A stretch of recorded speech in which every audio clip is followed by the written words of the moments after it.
ധർമ്മസ്ഥലയിൽ നിന്നും വീണ്ടും അസ്ഥികൾ കണ്ടെത്തി. 11ാം സ്പോട്ടിൽ നിന്നും 100 അടി മാറി വനത്തിലാണ് അസ്ഥികൾ കണ്ടെത്തിയത്.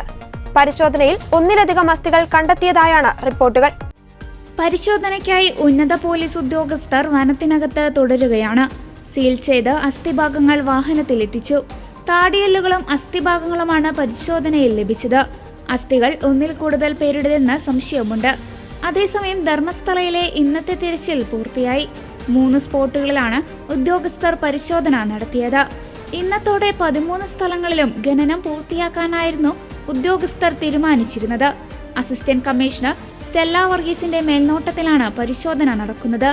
അതിനിടെ സാക്ഷിയെ ഭീഷണിപ്പെടുത്തിയ SIT സംഘത്തിലെ പോലീസ് ഉദ്യോഗസ്ഥനെ മാറ്റണമെന്ന ആവശ്യവും ശക്തമാണ്.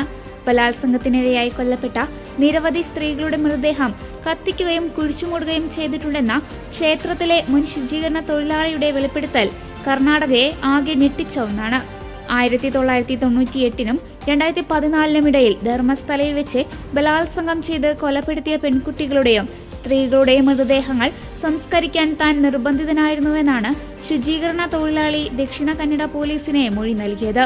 അവസാനം സംസ്കരിച്ചതാണെന്ന് അവകാശപ്പെട്ടുള്ള മൃതദേഹങ്ങളുടെ ചിത്രങ്ങൾ ഉൾപ്പെടെയാണ് ഇയാൾ പോലീസിൽ മൊഴി നൽകിയത്. ആരോപണ വിധേയരെല്ലാം ധർമ്മസ്ഥല മഞ്ജുനാഥ ക്ഷേത്രത്തിലെ സൂപ്പർവൈസർമാരും ജീവനക്കാരുമാണ്. എതിർക്കുന്നവരെ ഇല്ലാതാക്കാൻ ഒരു മടിയുമില്ലാത്തവരാണ് അവരെന്നും തനിക്കും കുടുംബത്തിനും പോലീസ് സംരക്ഷണം ഏർപ്പെടുത്തിയാൽ പേരുകൾ വെളിപ്പെടുത്താൻ തയ്യാറാണെന്നും അദ്ദേഹം പറഞ്ഞിരുന്നു.